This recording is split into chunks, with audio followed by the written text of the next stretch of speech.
ಉದ್ದೇಶಿಸಿ ರಾಮಲಿಂಗಪ್ಪ ಅವರು ಮಾತಾಡ್ತಾರೆ.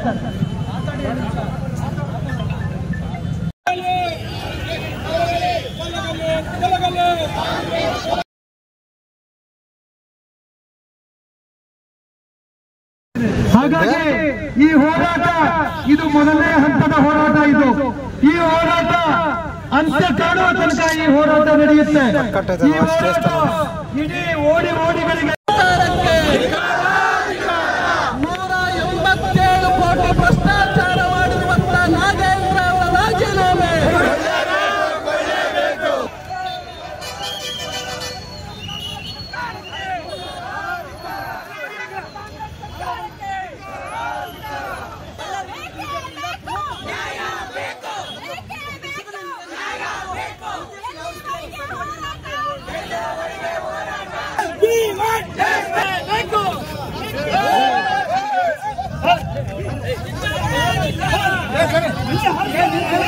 ಅಂದ್ರೆ ತನ್ನ ಇಲಾಖೆಯ 187 ಕೋಟಿ ರೂಪಾಯಿ ಹಣವನ್ನ MD ಅವರಿಗೆ ಗೊತ್ತಿಲ್ದಂಗೆ, ಅಧಿಕಾರಿಗೆ ಗೊತ್ತಿಲ್ದಂಗೆ ಬೇರೆ ಅಕೌಂಟ್ಗೆ ಹಣವನ್ನ ಹೇಗೆ ಟ್ರಾನ್ಸ್ಫರ್ ಮಾಡಿದ್ರು, ಬೇರೆ ಅಕೌಂಟ್ ಅನ್ನ ಹೆಂಗೆ ಓಪನ್ ಮಾಡಿದ್ರು ಅಧಿಕಾರಿಗೆ ಗೊತ್ತಿಲ್ದಂಗೆ.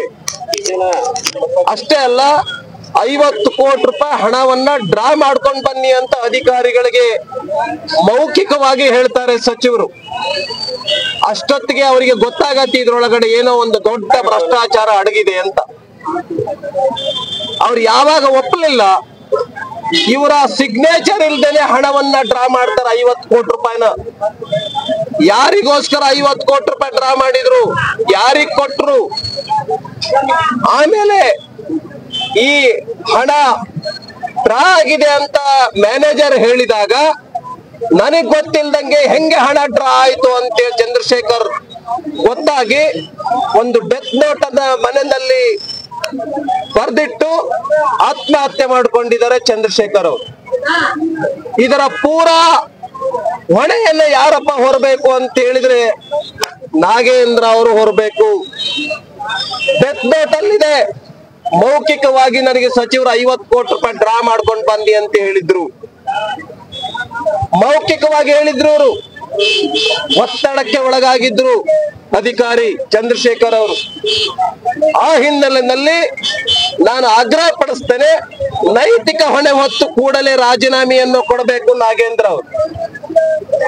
ಅಷ್ಟೇ ಅಲ್ಲ, ಮುಖ್ಯಮಂತ್ರಿ ಮತ್ತು ಉಪಮುಖ್ಯಮಂತ್ರಿ ಡೆಲ್ಲಿಗೆ ಹೋಗಿ ಯಾಕೆ ಕುತ್ಕೊಂಡಿದ್ದಾರೆ? ಯಾಕೆ 3 ದಿನ ಆತ್ಮಹತ್ಯೆ ಮಾಡ್ಕೊಂಡು 3 ದಿನ ಆದ್ರೂ ಕೂಡ ರಾಜೀನಾಮೆಯನ್ನ ತೆಗೆದುಕೊಂಡಿಲ್ಲ? ಯಾರು ಸಂತೋಷ್ ಪಾಟೀಲ್ ಅಂತ ಒಬ್ಬ ಕಾಂಟ್ರಾಕ್ಟರ್ ಆತ್ಮಹತ್ಯೆ ಮಾಡ್ಕೊಂಡ ತಕ್ಷಣಕ್ಕೆ ಈಶ್ವರಪ್ಪ ಅವರು ರಾಜೀನಾಮೆ ಕೊಟ್ಟಿರಲಿಲ್ಲೇನು?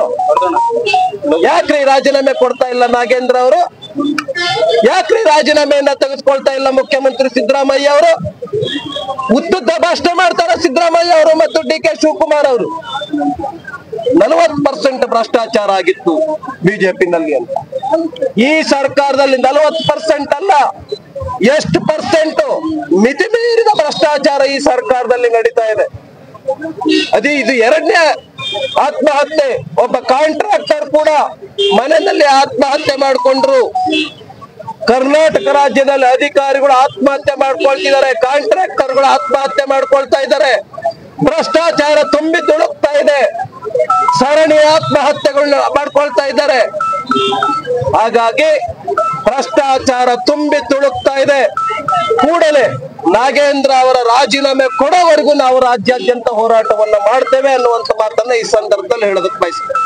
ಸಚಿವರಾದಂತಹ ನಾಗೇಂದ್ರ ಅವರಿಗೆ ನಾಚಿಕೆ ಆಗ್ಬೇಕಂತ ವಿಷಯ ಆಗಿದೆ. ಯಾಕಂದ್ರೆ ಅವರು ನೈತಿಕತೆ ಹೊತ್ತು ಅವರಾಗೆ ಹೊಣೆಯಿಂದ ರಾಜೀನಾಮೆ ಕೊಡ್ಬೇಕಾಗಿತ್ತು. ಆದ್ರೆ ನಾಚಿಕೆ ಇಲ್ದೇನೆ 3 ದಿನದಿಂದ ಅವ್ರು ಹೇಳ್ತಿದ್ದಾರೆ ನನಗೇನು ಸಂಬಂಧ ಇಲ್ಲ, ಆ ವ್ಯಕ್ತಿ ಯಾರಂತ ಗೊತ್ತಿಲ್ಲ ಅಂತ ಹೇಳ್ತಾರೆ. ಒಂದು ಕುಟುಂಬದಲ್ಲಿದ್ದಾಗ ಒಂದು ಸರ್ಕಾರ ನಡೆಸ್ತಿದೀವಿ ಅಂದ್ರೆ ಸರ್ಕಾರದಲ್ಲಿ ಯಾವ್ಯಾವ ಅಧಿಕಾರಿಗಳು ಇರ್ತಾರೆ ಅಂತ ಗೊತ್ತಿಲ್ಲ ಅಂತ ಹೇಳೋದಕ್ಕೆ ಇದು ನಾಚಿಕೆ ಆಗುವಂತಹ ಮಾತಾಗಿದೆ. ಮತ್ತೆ ಅದೇ ರೀತಿ CM ಅವರು ಕೂಡ ಇದೇ ಒಂದು ಲಾಸ್ಟ್ ಟೈಮ್ ನೇಹಾ ಹತ್ಯೆಯಲ್ಲಿ ಕೂಡ ಇದೇ ಮಾತನ್ನ ಹೇಳ್ತಾರೆ. ಆದ್ರೆ ಇವ್ರಿಗೆ ಸರ್ಕಾರ ನಡೆಸಲಿಕ್ಕೆ ಯೋಗ್ಯತೆ ಇಲ್ಲ ಅಂತ ಹೇಳಿಕ್ಕೆ ಇಷ್ಟಪಡ್ತೇವೆ. ಯಾಕಂದ್ರೆ ನಮ್ಮ ಬಳ್ಳಾರಿ ಸಚಿವರೇ ಆಗಿರುವಂತಹ ನಾಗೇಂದ್ರ ಅವರು ST ಸಮುದಾಯಕ್ಕೆ ಸೇರಿದವರಾಗಿ ತಮ್ಮ ಮಾತೃ ಜಾತಿಗೆ ದ್ರೋಹ ಮಾಡಿರುವಂತಹ ಕೆಲಸ ಆಗಿದೆ. ಅದಕ್ಕಾಗಿ ಅವರು ತಾವೇ ನೈತಿಕತೆಯಿಂದ ರಾಜೀನಾಮೆ ಕೊಟ್ರೆ ತುಂಬಾ ಚೆನ್ನಾಗಿರುತ್ತೆ. ಇಲ್ಲಪ್ಪ ಅಂದ್ರೆ ಇದೇ ರೀತಿಯಾಗಿ ಪ್ರತಿದಿನನೂ ಹೋರಾಟ ಬಳ್ಳಾರಿಯಲ್ಲಿ ನಡೀಲಿಕ್ಕೆ ನಾವೆಲ್ಲರೂ ಸಾಥ್ ಹೇಳಿ ಇಷ್ಟ ಹೇಳಿ ಮುಗಿಸ್ತಾ ಇದ್ದೀನಿ. ಬಳ್ಳಾರಿಯ ನಿರಂತರ ಸುದ್ದಿಗಾಗಿ ಬಳ್ಳಾರಿ ಬೆಳಗಾಯಿತು ಚಾನೆಲ್ನ ಸಬ್ಸ್ಕ್ರೈಬ್ ಮಾಡಿ ಹಾಗೂ ಬೆಲ್ ಐಕಾನ್ ಒತ್ತಿ.